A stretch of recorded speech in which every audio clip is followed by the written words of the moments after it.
Hello all of you out there, and in today's video I'm going to share with you the top 10 most elite Ark Dinos. And first up on the list we have the Carno, and this creature really does just feel premium and elite to me whenever I use it. Albeit it isn't the most powerful creature out there, and loads of people prefer the Allo over this thing, but I'm not really one for the Allo hype. I don't know why. It is a great creature with a wealth of abilities, and it is a much more powerful creature than the Carno, but I just don't like using it at all, and I have no idea why really. But when I use the Carno, I absolutely love this thing for so many reasons. Namely, its size. This thing is the perfect size for me. It always is the right size for what I need it. Yes, it's not going to be the perfect size for caves, but you always have the baryonyx for that, and a small carnivore kind of makes me feel a little bit more comfortable, as I feel like I can sneak around the place more easily. But I'm not a PvP player, so that isn't really essential to me. And also I do like the speed and the stamina that the Carno has too, which some other Carnos lack. Other carnivores lack, not other Carnos. Well, it depends on the level really. But the Allo again does have great stamina too, and maybe faster than the Allo. I don't know why I love the Carno so much. Well, I do know why, but I don't really know why I don't like the Allo at all.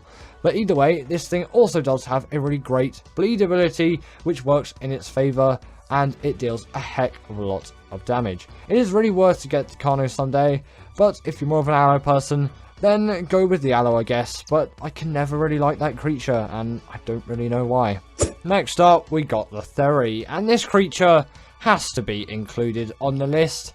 Like, the Tickle Chicken is one of the most essential harvesting dinos in the game. It just has to be here. It is a great gatherer of fiber, wood, thatch, berries, all of that it is great at. And it is also really great at harvesting meat as well, as it is one of the few herbivores which can actually harvest meat, which kind of doesn't really make sense as it's a herbivore, but, you know, we'll just go along with it. Its claws are really ones to be scared about, which isn't really in reference to what I was saying. I don't really know what my trail of thought was there. Either way, its claws are obviously where all of its damage is going to come from, and its saddle is unlocked at level 69. Nice. And you know, that Michael Rosen joke is just perfect, and I always have to sneak it in whenever I get the chance with the Theory top 10s. And yeah, the Theory also has another great use on the island. This thing is an extremely useful creature for the dragon boss fight. One which seems like on the surface won't go for a Rex, but when you dive and you analyse that boss fight, you realise it's got a pretty nasty ability that really affects carnivores, but herbivores not so much. Next up, we have the Snow Owl, and this creature just has to be on the list. It has so many great uses that I can't discount it, and it definitely has that very premium feel, and it feels like you're being treated right and on top of the world really. Albeit this isn't the most powerful creature out there, but I don't really get that premium feel out of the most powerful creatures. As with creatures like the Giga, this stamina is abysmal, and I kind of feel like I've been scammed a little bit. The Giga is still a great creature, I'm not saying it's rubbish, I just don't really get any kind of premium feel from it. Whereas the Snow Owl, this creature is just absolutely great when it comes to controlling this thing, which is, in my opinion, an essential part of a creature. If its controls are just awful and feel awful, you're not really going to like using that creature, but it's just so satisfying to glide around and use all of its abilities. For example, that heat-seeking ability. Not too useful for PvE players, unless you're obviously searching for a small tame or a creature which has gone missing of sorts. But on the PvP scenarios, this is a lot more useful, as you can track down some players if they try to raid your base, or if you think they are trying to raid your base. Also, you want to level up loads of stamina on these things, as they heal really quickly, obviously when they have enough stamina, because that's an ability where they have, which you've seen there, they will essentially just freeze all the creatures around them in a radius, and then boom, like that, they heal up, which is actually slightly better than the Daedon's healing ability in some cases, unless there's just loads of enemy creatures around in your near proximity, as you're also going to be healing up those. But if you're healing up a wild creature, which you're trying to tame, as you've just chucked loads of Trancarrows into it, and it's about to die, that's a really useful PvE scenario for it. Now, I talked about the Barry earlier, and the Barry just has to be on this list. This is probably the best caving creature, next to the Shadowmane in my opinion. That is another great caving creature, but I still always go back to the Barry, probably mainly for nostalgia reasons, as you could say so many things which are better about the Shadowmane than the Baryonyx, especially when it comes to mobility. But still, the Baryonyx is a very mobile creature, and for its day, when it came out, this was, like, it was just the best at caving. And sadly, it's been overtaken by creatures like the Shadowmane, but I still use this thing for some reason, because nostalgia's a big thing in my Ark playing. I know I'm not the most efficient player. Some people will get angry at me for that, but I just love the nostalgia around this creature. But it is still definitely a very, very useful one to this day, which many people use, again, for that caving. But why is it so good for caving? Mainly, obviously, because its size, and the fact that for its size, it deals a really nice amount of damage and has a good enough health stat to keep up with it, as you don't need the biggest health pool for cave runs, as you're probably not going to be in there for that long. And if you press right click too, these things will do a spin attack, which can stun creatures up to the size of a Megalodon, and it is a good shout if you want to do some underwater caves too, due to that ability obviously. Speaking of the Shadowmane, we do have the Shadowmane next, and I have to put this thing higher than the Barry. Like, I love the Barry so much, but for everything else apart from caving, the Shadowmane just has such a premium and elite feel to it. If the Xboxes were to sell the 360 elites again, the Shadowmane would definitely be the chosen creature over something like the Baryonyx. Again, its mobility and its controls, they just feel so smooth. Like, just look how high this thing can jump. It's absolutely insane. These things can travel immense distances, and for land creatures, it's insane. And if this came out on Ark the Island in 2015, people would have been so shocked. But, you know, Gen 2 is a really OP map, and it isn't just great in the skies as well, it feels amazing in the water too. Don't take that out of context. I plead you not to take that sentence out of context. But their only real downside is obviously the fact that the taming method is absolutely awful, or at least it is to me, but, you know, a lot of people agree with that statement. Right, next up we have the Reaper. Obviously the Reaper Queen, no, the Reaper King, not the Reaper Queen. What am I talking about? You can't tame Reaper Queens, you can tame Reaper Kings, but for some reason I made this bureau with a Reaper Queen. Don't ask why. If you spotted that, well done. You can effectively identify a Reaper Queen apart from a Reaper King. But either way, the point still stands, it is still a Reaper of sorts. Obviously, no Reaper Queen tames, that doesn't exist. Reaper King tames. In terms of their taming method though, it is definitely one which somehow feels premium, even though it is one of the most annoying taming methods in the game probably, and there's so many steps to it, but once you do it, and while you're doing it, you just feel like you're on top of the world, as long as it's going well. If it's going awful, then the premium experience is not there. But once tamed, you really do feel all of the effort that you put in. This creature is so powerful, and it just tears through everything on Arboration, and nothing really can compare to it. And if you want to add a little other Arboration creature as an honorable mention, it's not little, the Carrottosaurus is a pretty elite feeling creature as well, but sadly, obviously, it has not made this list. Now we have the Maywing, and when it comes to travelling, this creature simply has to be put here. Its controls feel so good, and my main claim to fame with this creature is the fact that I have done the Alpha Maywing race mission with this thing, which a beginner Maywinger, if that's the correct verb, Maywinger, it's a verb now, Maywinger, it wouldn't be a verb, what am I talking about? Either way, a beginner Maywinger wouldn't be able to do it on Alpha, probably on Gamma though, that is quite an easy mission to do on Gamma. But in terms of obviously their premium feel, these things feel even more premium due to the level you actually get these things at. And on Gen 2 you can get these things as early as level 19 and use them as early as level 19 because that's when the saddle's unlocked. Obviously you can tame one before then, but you unlock the saddle for this thing before you even unlock Trank Arrows, and that's insane because every single time I tame this thing I've used Trank Arrows, apart from one which I did with the club, so technically that's a lie.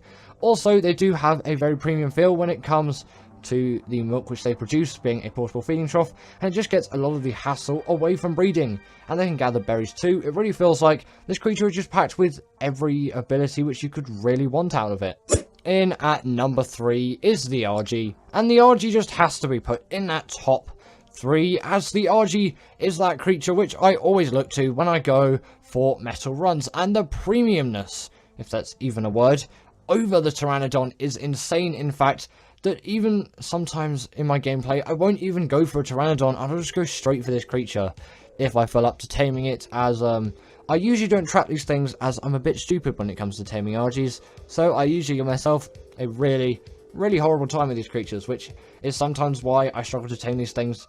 It's really stupid. I should just make a trap. They're not that difficult to tame. They really aren't. I wouldn't say they're difficult at all. Just, I like to play Ark the difficult way. Does anyone else do that with Argies as well, or is that just me? Also, in terms of the creatures which they can pick up as well, they can pick up a Wealth, and the Dionicus and Anki are going to be great pairings with this thing, as they are great gatherers of resources, and it is really the creature which is going to transport you from areas of when you're gathering resources, as it has weight reduction on things like metal, crystal, obsidian, those resources which are obviously, don't know why I can say obviously there, very essential to any Ark player's life in terms of, you know, actually completing the game. They're very useful resources. Also, its saddle acts as a portable smithy, which not many other creatures have, and it has a nice little neat regen ability on top of all of that too. So why don't you just tame the Argie? Just tame this thing. In at number 2, we have the Desmodus. And is there any creature which really treats you better than the creature which is in at number 1 on this list? Obviously, this is in at number 2. Well, not really, and that is obviously why it is in at number 2. This creature feels so elite in its form, like nothing really gets better than Desmodus, apart from taking number 1. But in terms of its uses, that Sanguine Elixir is an absolute game changer for doing any kind of taming, as a third of it's done for you, and for official Ark players out there, that is an absolute godsend, and I'm sure you'll be taming these things as quickly as you possibly can. And someone said recently, well, this thing really isn't a great creature because it can't pick up stuff, and I don't really use that out of a flyer, surprisingly, and I prefer all the other abilities this thing has, like gliding, being able to go invisible, not on the Extinction Wastelands as it's never night, don't know why I chose this map, and also just the fact of how cool this creature is to ride around. I don't need that ability, and it doesn't need it at all.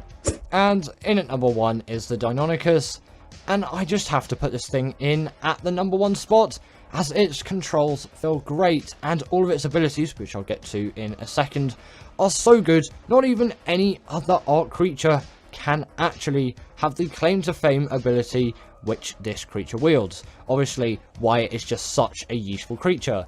Its first ability, obviously being that it can, obviously, what am I saying? The first ability, sorry, the fact that it can grapple onto creatures and just absolutely tear them to shreds. And that is something which you can't see on any other Ark creature. It has that, and it has even more abilities too. Obviously, it's going to have that pack buff, and the bleed ability that you saw there is going to deal bleed damage, which is great for any carnivore to have. I was going to say essential there. It's not, as not all carnivores have the bleed ability. Doesn't really make sense when you think about it, but it is very nice, and its main claim to fame is it can deal that on bosses too, which no other Ark creature, as far as my knowledge goes, can do. Comment me down below if I'm wrong, but I'm pretty sure there's no other creature. Either way, this is one of the best boss creatures out there, and you have to try it, especially with that pack buff. They are great in packs, and with that bleed, man, these creatures are insane. And they're also really good at parkour as well, and their controls feel really nice when you get them right. And I'm not the best Dionicus parkourer, if that's even the right word for it, as I'm a bit rusty. I haven't really practiced with these things a lot in recent times, but definitely tame yourself a Dionicus. In at number 10, we have the Spino, and this is a creature which I think is an extremely underrated one, and it often gets forgotten about in most lists of some great Ark carnivores. And I know this isn't a great Ark carnivores list, this is the best late game island tames. Doesn't also mean that they have to be tamed in the late game. I am slightly twisting the definitions around a bit, but there's only really one creature which kind of falls into that slot, because it's technically really a mid-game creature. But there are so many creatures you can include on this list, but the Spino, in my opinion, had to be one of them. It is extremely mobile, obviously spawns on the island, that is a requirement for it to be on the best late game, the island tames. They do have to spawn on the map, and the fact with its mobility that allows it to spin 360 degrees on the spot, like, the Rex couldn't do that. Like, nothing could make the Rex do that. And also, they're really great in the water as well, and they have the hydration buff. And someone said recently that I actually said the Spinos had the bleed ability. If I ever said that, I am sorry, I didn't mean it. They do not have the bleed ability, but Rexes don't have the bleed ability either, so, you know. And actually, overall, these things do a little bit more damage than Rexes. And back in the day, like 2016, 2015 Ark, they were seen as more powerful than Rexes. Like, the Spino was just a bigger, more powerful carnivore, whereas the Rex has kind of taken all of the scene nowadays, and these things are pretty much forgotten about. And they can even go on their hind legs too. That was part of the TLC update that they had at some point, allowing them to deal even more damage. And they're really great carnivores, so I simply had to include them on this list, and I really hope that you agree with me on this one. Next up, we've got the Giga, and since this is an extinction, I can't put these things so high on the list, as for the islands, you simply don't need this kind of creature, but I have to put it on here. Come on, the best late games of the island in terms of tames, the Giga, the Tiny Tim, has to be on here. It's an absolute beast, packing loads of damage. But the reason why I say you don't need it is it isn't allowed into boss fights on the island. The Rex is pretty much as powerful as you can get, really, for boss creatures on the island. And I know that's a really, really huge generalization, but, you know, we'll just go along with it. Either way, the Giga can't be allowed into boss fights, so it has no boss use. If this was extinction, however, I'll put these things so high on the list. Like, man, they are so useful on that map. But they are still useful for gathering resources on the island, like hide and meat and all of that. And they're just really fun to ride on, to be honest. That's another great benefit. They are huge.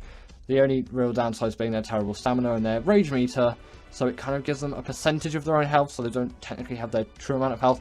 Still, I had to include it on the list. Come on, it is the Giga. Next up, following the huge carnivore trend, we have the Carrottosaurus, and this is kind of here for a similar reason. It's a big carnivore that deals a hell of a lot of damage, and it spawns where the Giga would spawn, and it's essentially just the Giga, but a little bit better in my eyes, so that's why it's slightly better on the list. It comes in at the number 8 spot instead of the number 9 spot, but the overall premise of the creature is pretty much the same. Again, big carnivore, deals loads of damage, it does all the same stuff. Yes, it has a blood rage, which allows it to do more damage than the Giga when full, and it doesn't have a rage meter, so it has its full health rather than the percentage of its health. And on top of that, its stamina isn't the most atrocious thing you've ever seen. They are pretty much the same thing, and I'm demonstrating its stamina leveling here, which isn't awful, but don't do that. Don't put all your levels into stamina on this thing. That is not what you want to be doing with this creature. Honestly, don't go near the stamina stat. Just leave it as it is. It is alright. It is fine. It is so much better than the Gigas. But if you really need it, get a stamina mutation. And although I would advise you to tame one of these things on Ragnarok, they can still be tamed on the island. I do have a taming guide video if you want to check that out. If I remember, there'll be a card inside the video.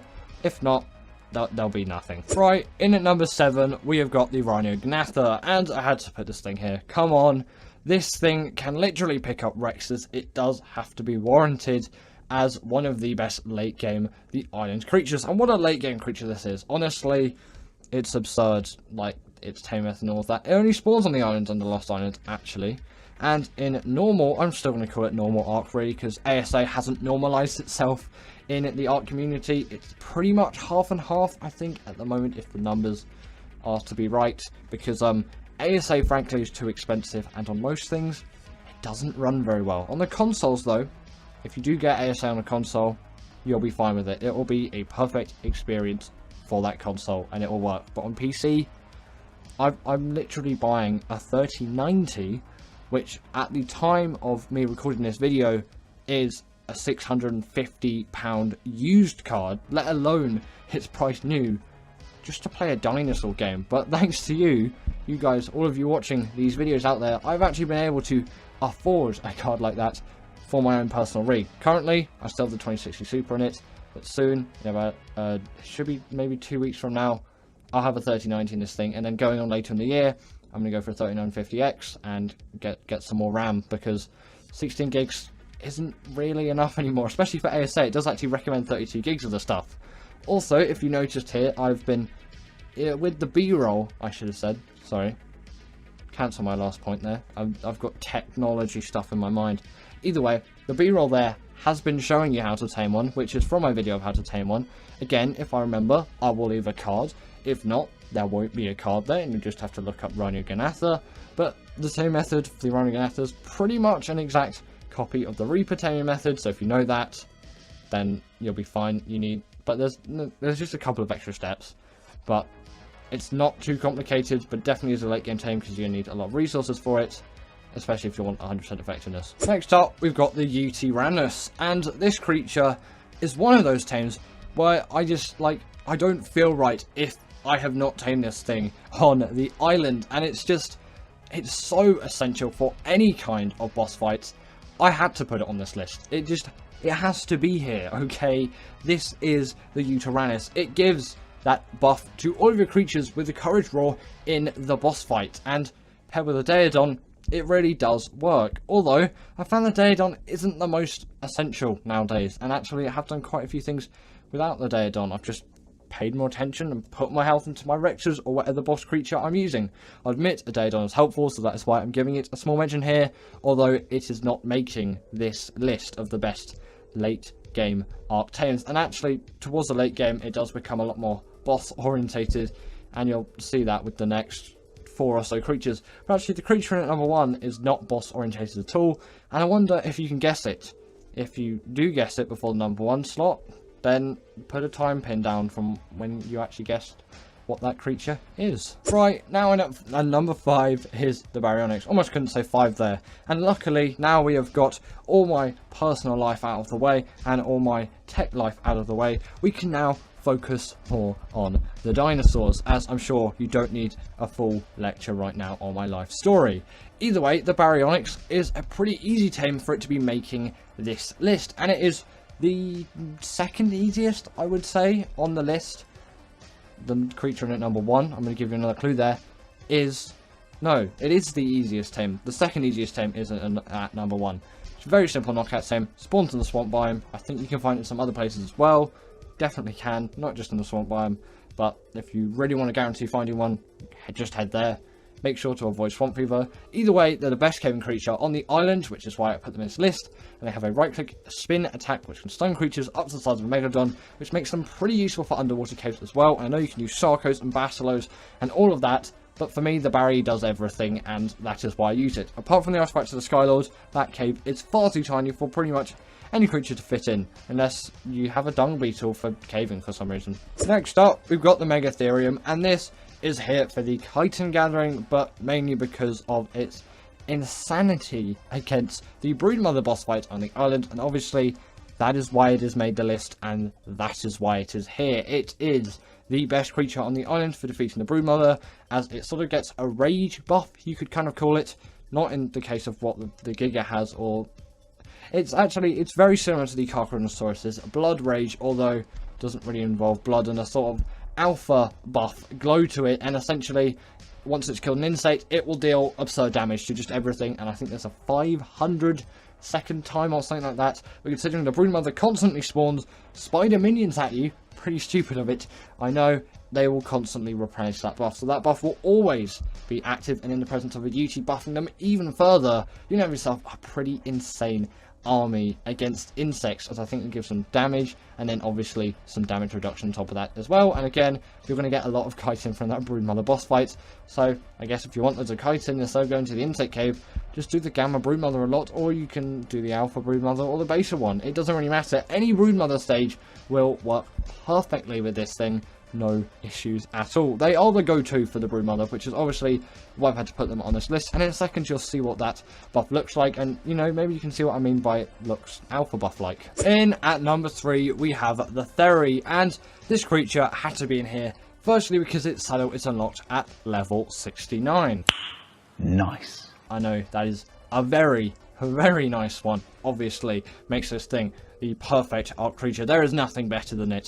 But the reason for this creature being on the list is, firstly, its gathering abilities. This thing is insane at gathering all things fiber, wood, thatch, meat, hide, and you can't gather rocks, so I won't bother talking about those. And in my opinion, it's kind of more useful than you say an Anki and a Dodic, but I will give them a small mention here for gathering. They're not on this list, by the way. But the creature in at number 1 is extremely useful with a creature like the Anki and the Dodic.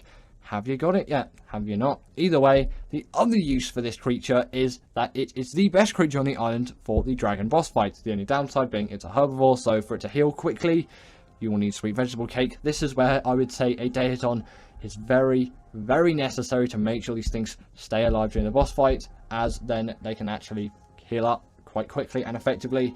because they don't have the ease of meat. The sweet vegetable cake is particularly expensive, and you probably can't get thousands and thousands of it, just like you would get thousands and thousands of meat. But the reason why they're so good at the dragon boss fight is the dragon has a particular buff, or debuff, for carnivores with its inflamed fire buff, whereas this thing's a herbivore, so it doesn't get that. In at number 2, we have the Rex, and I had to include this thing on the list. I'm not going to put it in at the number 1. By now, you probably should be able to tell what is in the number 1 spot. Again, comment down that time code once you've figured out what the number 1 creature is.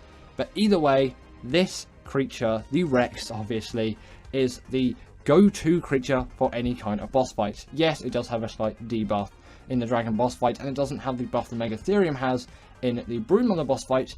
It still works for all of them, although I mainly use it for the Megapithecus because that's the only other one. But actually, nowadays, I kind of tend to use Spinos more for that boss fight because they tend to not fall into the absolute death hole that's there in the arena, which is pretty annoying, but you know, you can get around it easily with Rexes. It just, they tend to get stuck a little bit more, which is why I don't really like them for that. But there is no denying they are a really great boss creature. And with how easy they are to tame on ASA, it just has to be in at the number 2 spot. And it doesn't. I can't even speak anymore. Either way, it doesn't deserve any less, in my opinion, or any more. But before we get into the number 1 spots, just a quick honorable mentions. The Aloe is a pretty good boss creature. The Megalosaurus does definitely pack a punch as well. Creatures like the Sarco are pretty great water tames, although maybe not in the late game. You could still say they do definitely pack a punch. The Basilo is a great option for underwater caving in the late stages of the game, and a creature like a Thyla is always very nice to hand. But let's get into the tame in at number 1. In at number 1, we have the Argentavis. Have you guessed it now, by the way? 1433 should be the latest that you've guessed what this creature is.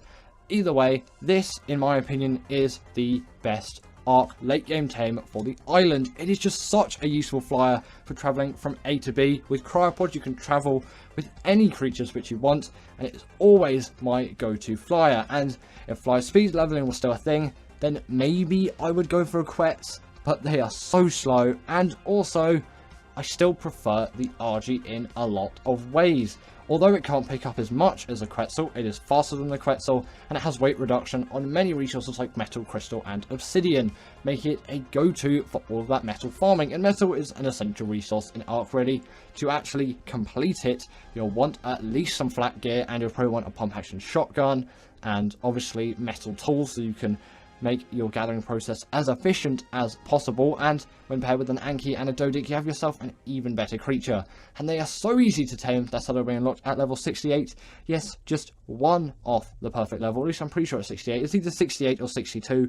It is somewhere in the 60 type of range, but before level 69, obviously. But yes, in my opinion, the RG is the best. Its saddle also acts as a portable smithy, and it has a really nice regen buff too. You really can't live on the island without an RG, in my opinion. So thank you to my wonderful patrons Ekaterina Puchkova, Karina Thorne, Dominic Maciedziewski, and Ethan Tapia, who have all supported me through Patreon or through YouTube memberships. If you want to join this list, then go join Patreon or YouTube members. But thanks to all of these guys.